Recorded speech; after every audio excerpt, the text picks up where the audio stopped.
Thank you. If you would like to signal with questions, please press star one on your touch-tone telephone. And the first question comes from Wamsi Mohan with Bank of America. Yes, thank you so much. Ivan, could you talk through the fiscal 26 guide and what sort of maybe some of the assumptions that are incorporated beyond what you stated? Your revenues are going to be up roughly in total about 7.7%, EPS up about 14%, but your comments on ISG and CSG margins are flat to down, and you noted a fairly competitive environment. So can you just bridge those sort of comments to your EPS growth? How much is coming potentially from buybacks, and have you made any tariff-related assumptions in these margin guides? Thank you so much. Thanks, Wamsi. So yes, in the guide for the year, we guided to the $103 billion of midpoint up 8%, with everything growing, right? ISG and CSG expected to be up combined about 10%. If I look at ISG, which I think some of your questions coming from, we expect that to be in the high teens, fueled by that $15 billion of AI server shipments that we referred to, as well as continued growth in both traditional server and storage. And I'd say with storage in the low single digits. CSG, we do expect to grow in the mid single digits coming up for the year that's just begun, with that refresh cycle that we're expecting to be more weighted towards the second half of the year. OpEx is another area. We guided to it being down low single digits year over year. That's just a continuation of all of the efficiencies that we're driving across the entire company. And then, the OpEx improving year over year to the 9.1%, up from 8.9%, so an improvement there. When I think of what to expect from an ISG standpoint, from an OpEx level, we're saying roughly flat year over year, and we expect there to be continued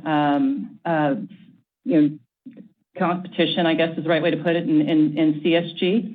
But again, we've guided and embedded that in there. And I go back to ISG real quick and say, hey, we are going to be growing the AI business while continuing to drive profitability there.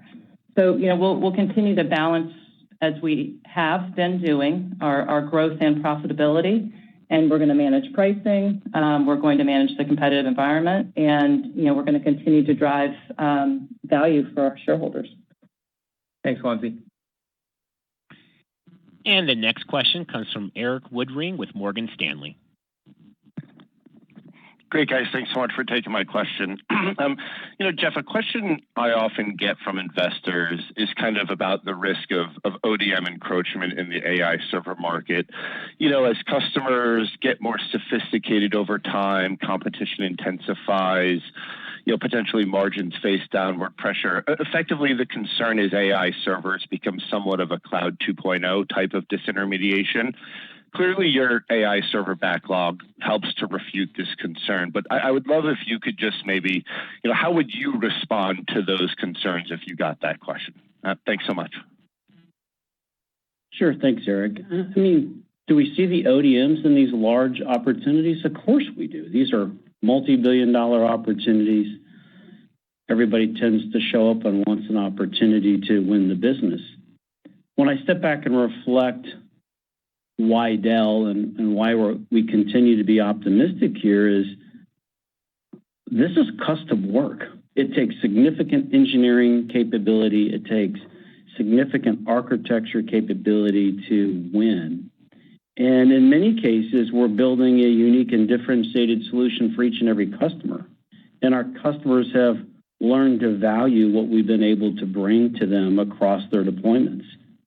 Whether that is the service side, when we extend beyond an L10 server out of the factory with L11 and L12 and full integration of a rack, of the network expertise we bring to do the install and deployment of very complex network arrays, When I think about service, the ability that we have a global service footprint, professional servers can show up anywhere to solve any related problem, or hands-on in these very large deployments with full-time teams.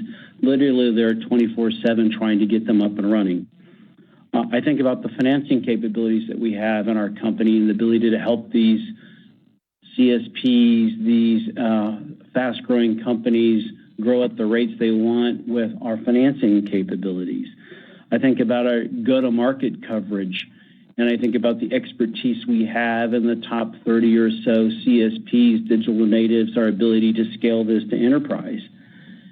Eric, every time I look at this question, and I don't really focus on ODMs or, for that matter, other OEMs, I look at the differentiated value we are bringing to the marketplace with the Dell company, bringing end-to-end solutions, and right now it's valued. And right now we continue to differentiate. Right now we help these large-scale clusters get deployed faster than anybody else. I'll remind you, I probably did last time as well, we were the first to bring to market a GB200 rack. That's not by luck. It's by a lot of hard work, detailed engineering, collaborating, in this case, with NVIDIA and our customer to be able to take out every ounce of time and run at the speed of light, so to speak. So we're going to continue to invest in that differentiation. We're going to continue to make us stand out to be different. Our customers really value the full range of our capabilities. They like the notion of a one place to go. I'm not sure others bring that. I know we do, and I know we're extracting value from the marketplace for that with our customers and our deployments. Awesome. Thank you, Jeff. I appreciate it. Good luck, guys. You're welcome.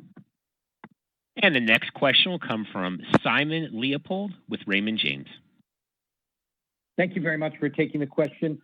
I was wondering if you could give us your thoughts on your exposure to the U.S. federal government. Basically, how big is it typically as a percent of your revenue, and how are you thinking about the trends given all the noise we hear out of Washington around budget cuts and spending cuts? Thank you. So Simon, I'll take a pass at that. You know, we do business in 170 plus countries around the world. Obviously, our largest country is the United States, and we do business with the federal government. But I can't really parse out exactly what you're asking for. We're certainly going to lean into all opportunities that are ahead of us and continue to be successful in that space. I don't know. No, I would add to what Yvonne said. We've had numerous times in our history where a country or a particular segment's demand was suppressed for various reasons. We've been able to navigate those cycles, I think, pretty successfully. Our underlying belief is the United States government will need technology. AI plays a pretty significant role in our nation, and I think the demand will materialize. We'll get through whatever's happening today, and we have a broad business to be able to do that. Whether it's PCs, servers, storage, AI solutions, our services, making it up in other parts of the world, other parts of the United States. We've, again, proven we've done that consistently, and we'll do so here. We can help drive efficiencies in every environment. So excited about the opportunity ahead. Thanks, Simon. And our next question will come from Aaron Rakers with Wells Fargo. Yeah, thanks for taking the question. Just building on Eric's prior question, I'm curious, Jeff, as we really start to see the materialization of the Blackwell product cycle through your AI backlog, I'm curious, when you're engaged in like rack scale configurations, how would you compare the margin profile of those relative to the AI business on, let's say, the Hopper product cycle? And can you talk a little bit about the levers that you see to improve that margin as we move through 2025? Thank you.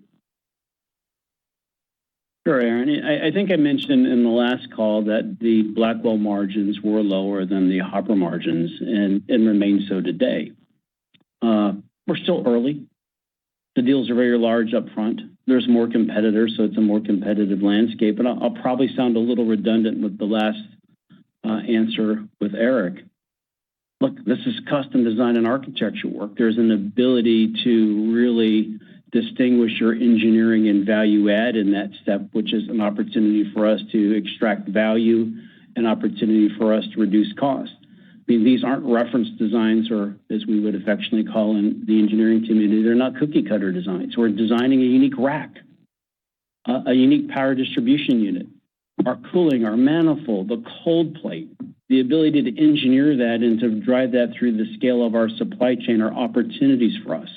Helping our customers attach with our networking and with our storage are opportunities. And while still small, it remains an opportunity because every large cluster, and for that matter, every AI workload requires data to fulfill its need. Services, installation, deployment, those are value-add opportunities for us that we continue to build on. And then obviously the ability to be a time-to-market advantage. Those are areas that we continue to focus on. They drive differentiation. I think Yvonne and I have been consistent for the better part of a year that AI servers are margin rate dilutive. They are margin dollar accretive.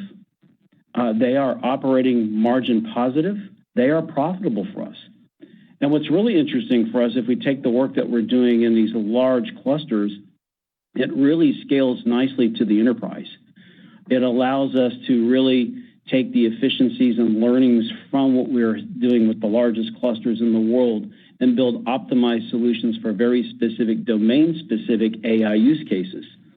And our experience to date is the AI margins in enterprise are better.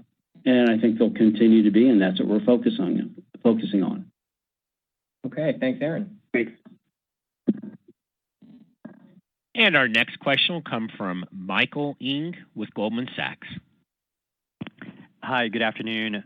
Thank you for the question. I just have one on the ISG margin outlook of flat year over year for the upcoming year. It's a great outlook, particularly considering AI server revenues growing 50%.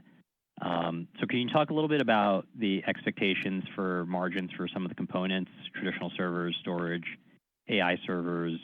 I'm just trying to understand, the ability to keep ISG margins flat despite presumably the dilutive effect from the AI server margins. Thank you.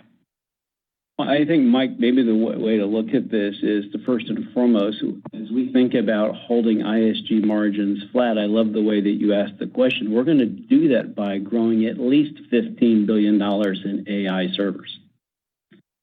I know your question is how we're going to do that, but for us, that's a very important mark that we're going to be able to meet that operating range that we've committed in our long-term framework. And we're going to grow at a minimum of $15 billion in AI servers. And we're going to do that by what we've done in traditional servers and what we've done in storage. The storage leverage that Yvonne talked about earlier is front and center. When we grow the storage business and we control our expenses, scale matters, the operating margins improve. When we pivot to Dell IP storage, which we have done, our margins improve. The margins of our own IP are vastly superior than third-party IP. We've been doing that for some time. We made mention, I think, in our remarks about PowerStore. It's grown 4 consecutive quarters on the van line, the last 3 double-digit. In the largest space in the external storage marketplace, mid-range, it has differentiated features. We're going to continue to leverage our IP storage. We're building out the customer base with our direct sales force and our partner first channel program. We're continuing to invest in the innovation and differentiation in our storage and with our coverage, the broadest coverage in our industry and the deepest specialty capability. We're going to continue to grow the customer base, which I might add, the PowerFlex customer base group, the PowerScale customer base group, the PowerStore customer base group. And then lastly, we're looking to attach more storage to every AI opportunity that we have. Our traditional storage business continues to go 5 consecutive quarters of year-over-year growth. We've seen an expansion of TRUs as we see the consolidation continuing to occur in the data center to free up more floor space and become more power efficiency. We see our 16G and 17G products ramping nicely, and those are driving, again, more cores, more memory, more SSDs, more margin dollars per server that we put in the marketplace. That's how we're doing it. If I missed anything, Yvonne. No, I think you hit it. Thanks, Mike. And the next question will come from Ben Reitzes with Melius Research. Hey, thanks, guys. Appreciate it. Could you be more specific on the guidance for this year with regard to tariffs? What are you factoring in for China in particular? Is it the 10% or today, this morning's 20%? And then are you instituting any remedies? And what are your thoughts about remedies like raising prices, moving stuff around? And how are you adjusting for that? Thanks a lot. Well, Ben, maybe I'll take a swing at it, and Yvonne can clean up on this one here. Whatever was announced this morning, which we know things were announced this morning, is not reflected in what we just said. That said, this is a pretty darn dynamic environment as represented what we heard this morning. It's fluid. We've built an industry-leading supply chain that's globally diverse, agile, resilient, that helps us minimize the impacts of these trade regulations, tariffs, to our customers and shareholders. We've been monitoring this for some time. We've taken our digital supply chain with our digital twins, actually using some AI modeling to look at every possible scenario that you might imagine of this country, that country, restrictions here, rates here, to help us understand how we optimize our network and how we do that in the least amount of time at the speed of Dell. And whatever tariff we cannot mitigate, we view that as an input cost. And as our input costs go up, it may require us to adjust prices. That's what we've done in the past. I can't imagine we're going to do anything differently. Yvonne, if I missed something. No, I think you hit it. We'll take into account the input costs and price accordingly in this competitive environment that we're operating in. So continue onward. Thanks, Ben. And we'll take a question from David Vogt with UBS. Great, thanks, guys. Maybe just on ISG X AI. So if we take, maybe Yvonne for you, if we take your kind of outlook at face value, it points to incredibly strong growth in traditional server and storage. I know you just posted relatively good numbers, but what are you seeing in the marketplace vis-a-vis your traction versus your competitors?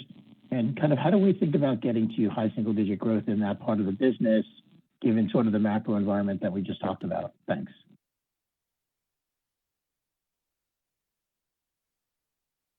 So, David, we are expecting to have growth across the full portfolio in ISG. As I talked about, we're expecting to have storage growing in the low single digits.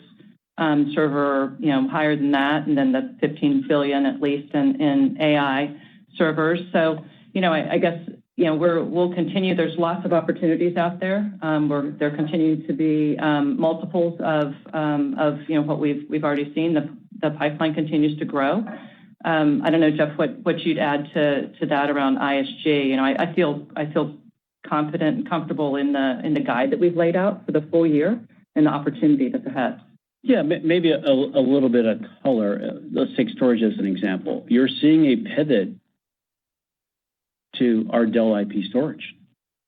Modern workloads demand a architecture that can be flexible, sufficient, optimizes performance, and we think a disaggregated architecture is the right answer with the modern workloads.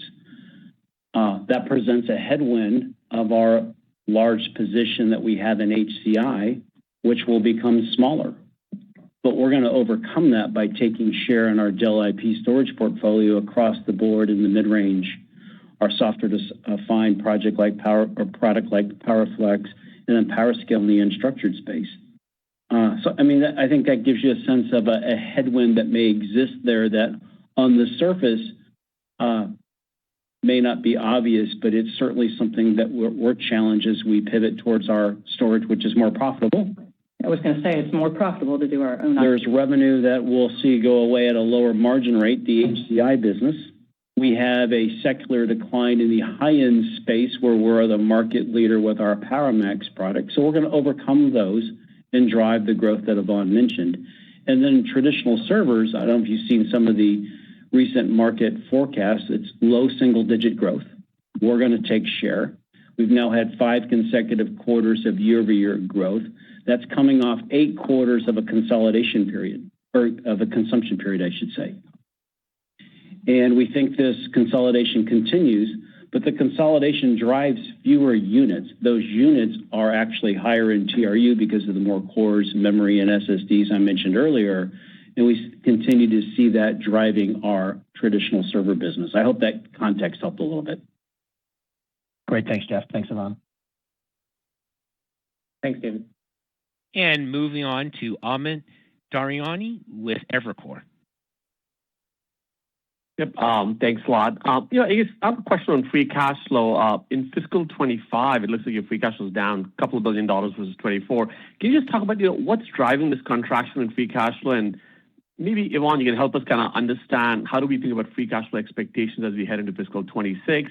What are sort of puts and takes around it? It'd be really helpful to kind of get the context, at least for fiscal 26, what's going on. And then, Jeff, if I could just have you talk a little bit more about, while I think it's really impressive that you folks are showing operating leverage in fiscal 26 despite the mix going negative, I think the fear everyone seems to have is this really durable, or is it really driven by one-off headcount reduction or something else? So just maybe you can touch on the durability of that would be great as well. Thank you. Who's first? You go, Tyler, then I'll come in on the durability of the structural changes we're making in this company. All right. Hey, Amit. So yeah, look, I think as I was sitting here last year, I definitely thought cash flow was going to be a little bit stronger. If you look at what played out, one, we didn't see the growth in CSG that we were expecting. And as you know, that throws off really good cash.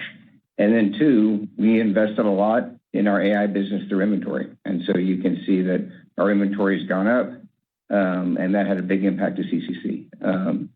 Now, if I look where I am today and I think about FY26, I would say I've got a few things working in my favor. So one, we're at a CCC level where historically we've always shown improvement from here, and that will throw off good cash. We expect good CSG this year, and that will throw off good cash. And if I think about the growth in the P&L, that will throw off good cash. So look, I think we feel pretty good about cash. I do expect it to be greater than 1 times. So, yeah. And then to your second question, I probably won't give you as much detail as you like because we think some of the changes we're making are very proprietary and differentiating us in the market, the fact that we can grow while reducing our operating expenditures. But Yvonne hit on it, Amit. Simplify, standardize, automate. We are building a new company. We are what we call modernizing it. We've made reference to modernization. If you prefer, we're future-proofing the company, and we're systematically going throughout all of the value streams in the company, and we are modernizing the work, the workflows, taking steps out of processes, taking out manual touches, simplifying and standardizing those processes, applying automation, and the very technologies that we've talked about that get us excited in this marketplace, which is why we believe this AI thing makes its way to enterprise. We are deploying AI in the enterprise. The broad categories of use cases are industry known, whether that's content creation and management, support assistance, natural language search, design and data creation, code generation, or document automation. Those are broad enterprise use cases. We are deploying those types of technologies inside our company and seeing tremendous efficiency from that. And it is durable. It's not a one-timer. What's so exciting is we're making all these changes. We're making investments, but we're driving all of this efficiency to enable that. So then the net, what you're seeing us guide to is lower spend, but it's because we're driving all of these efficiencies that will enable us to invest while spending less. Well, I think that's very important. I think I mentioned it in the remarks on it that we are reducing the cost, and we've built, if you will, the ability to invest more in our innovation engines, more in our areas where we drive distinct advantages. Our sales force, we've invested in our sales force over the past year. We've invested in services. We've invested in the supply chain while reducing our cost. And it's just the beginning. Thanks, Amit. And the next question will come from Matt Niknam with Deutsche Bank. Hey, thanks so much for taking the question. My question's on CSG, so I can ask about a different segment. The guidance implies an acceleration over the course of the year, and I'm just wondering what sort of visibility or confidence level you have there that this long-awaited PC refresh will finally materialize. And I ask that in context of a relative slowdown that was referenced in January. Thank you. Yeah, Matt, maybe this will shed some optimism in why we believe that this refresh that we've talked about is in the making. I mean, clearly we've talked about there's 1.5 billion or so PCs in the installed base. We'll say half of them are 4 years or older. It's got to flip 360 million PCs turned 4 years old that were bought in 2021 this year. Those are normally flags for opportunity for refresh. But probably the more compelling reasons, and I think there are two, we're 9 months away from the Windows 10 end of life. There's over 500 million PCs running today running Windows 10 that can't run Windows 11. There's more than 200 million PCs today running Windows 10 that can run Windows 11. Those are prime targets for upgrades. It's just a large pool of old machines running an older version of the operating system that can be upgraded. If you were to reflect on where we were with the Windows 7 end of life compared to where we are today, let's just say we have a long way to go in the next 9 months to catch up and be ready for the end of life. We made reference that SMB for us had strength. That's always an indicator that things are beginning to move. One of the countries that really show a traditional or historical perspective that the refresh is underway is Japan. If you look at the dynamics in the Japan marketplace, it is clearly moving through refresh as it will get done towards the end of October. And then probably the last thing and the most exciting thing, and what is actually driving some of the, I think, reticence to refresh right now is AI PCs. And the number of new AI PCs that are coming out in the first half of the year. We clearly just launched a bunch of Lunar Lake-based notebooks in January. Suffice to say, there's more coming. We've announced AMD AI PCs. Customers are going to want to look under the hood of each of those and then make a decision that will future-proof their decision of what is the right, correct AI PC for them because they'll have the asset for at least 4 years. All of that makes us feel more confident that the refresh is coming, albeit delayed, slower than any that I've encountered in my career. But all of the data suggests it's there, it's coming at a good rate and probably extends. Okay. Did that help? It did. Thank you. Thanks, Matt. You're welcome. And the next question will come from Ananda Burara with Loop Capital. Yeah, good afternoon, guys. Thanks for taking the question. Really appreciate it. One for me, maybe two parts, but related.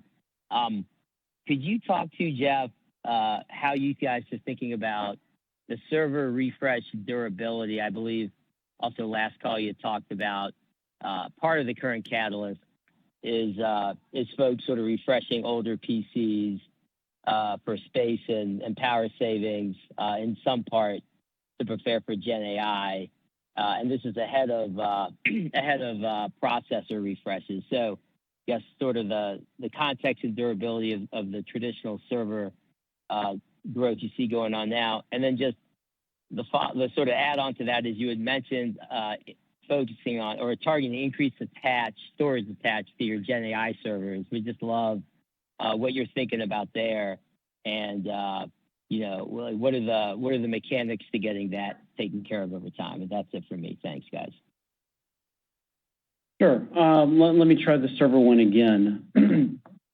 As I mentioned, we're 5 quarters now of year-over-year growth. That's coming off an 8-quarter digestion period.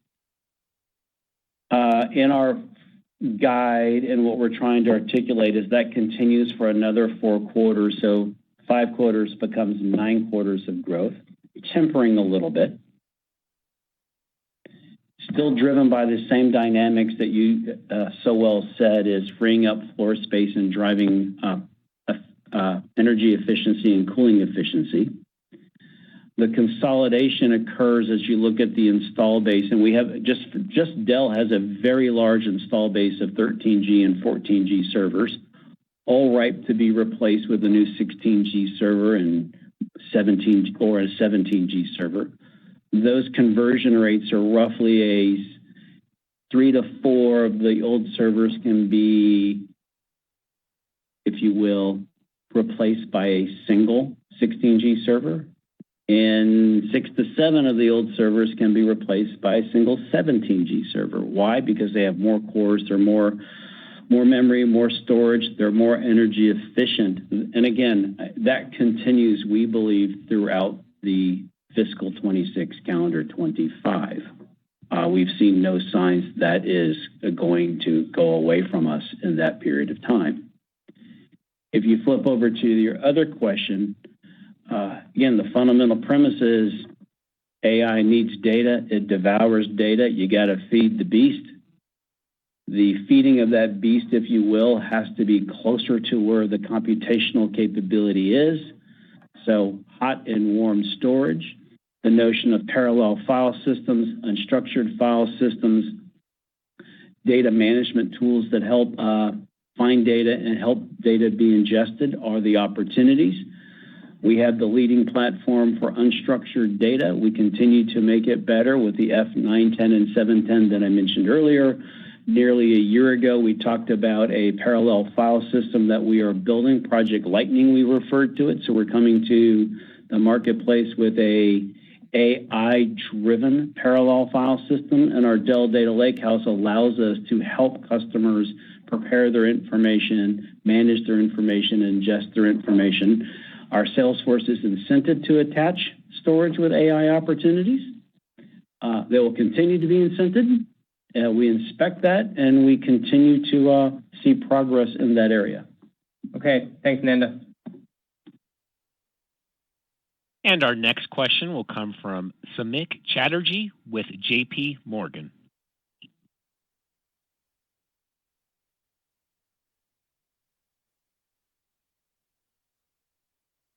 Again, Samik Chatterjee, your line is open. Please go ahead with your questions. Perhaps you place this on mute. Hi. Hopefully you can hear me now. Jeff, I just wanted to go back to some of your prepared remarks and about the $15 billion of AI server revenue that you were highlighting, that you at least expect to grow to that level. Just wondering how much of that is gated by supply, particularly what's the visibility into supply that you're getting, and how much of that commentary around sort of at least growing there is a supply dynamic versus a demand dynamic, and should we be expecting more sort of linear growth through the quarters as we think about the year with visibility on supply? Thank you. Well, I think clearly Hopper supply is available today. I believe there was references yesterday that Blackwell is in production and ramping. We're open for business and taking orders. The message that I really wanted to drive in our remarks is on day 27 of the fiscal year, we're trying to communicate that we are at least $15 billion in AI shipments. Our 5-quarter pipeline continues to grow. It's several multiples of our backlog. We're going to pursue every opportunity with the CSPs and in enterprise. These large-scale systems are accelerating and getting bigger. Models are quickly moving to reasoning models, which consume and require more computational capability, i.e. more computers. And the use cases continue to get clearer for enterprise to drive the return on investments they want to see to actually use AI more broadly. Algorithm innovation continues to accelerate.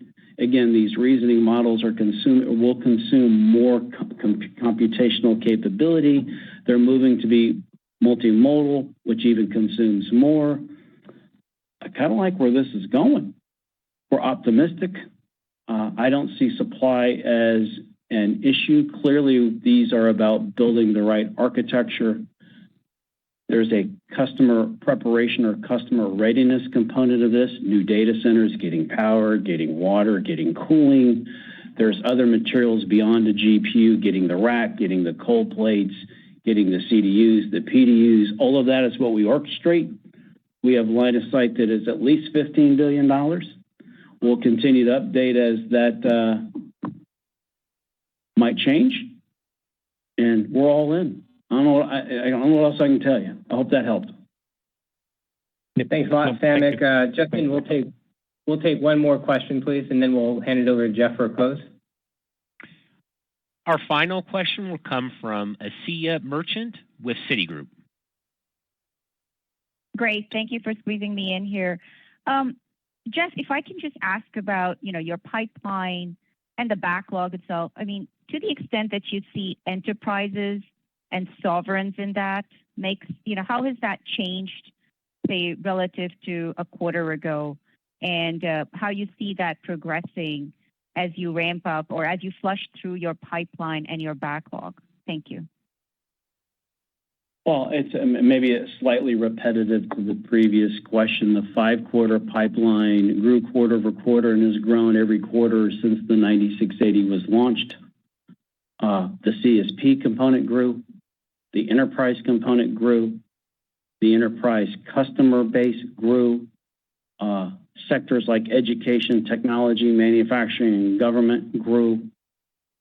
Our buyer base in AI continues to grow. What we shipped in the Q4, the revenue in Q4 was up. The number of new buyers was up. We're well over a couple of thousand of unique customers. So it has a healthy mix of enterprise. It clearly has a healthy mix of CSPs. It continues to grow to this notion of several multiples. It's with the technologies that are out and available today.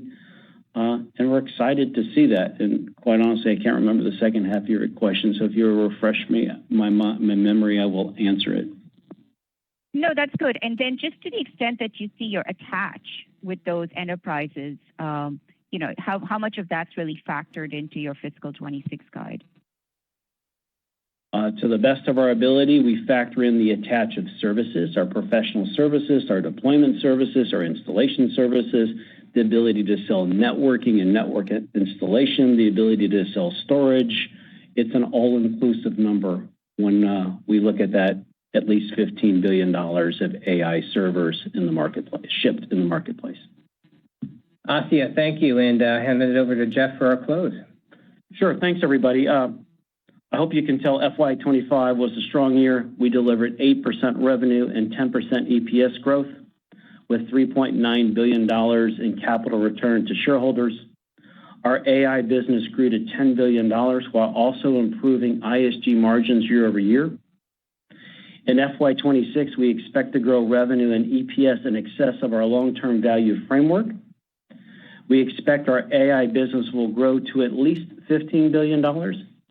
Given our robust opportunity pipeline, our engineering, our services, and financing advantages, this AI business drives incremental operating profit and is EPS accretive. We'll continue to modernize the company, reducing operating expenses as we grow, driving further leverage in the P&L. We remain committed to our capital allocation framework, where we've announced an 18% increase in our annual dividend and our share repurchase authorization increased by $10 billion. We're excited for the year ahead. Thanks for your time today. Thank you. This concludes today's conference call. We appreciate your participation. You may disconnect at this time.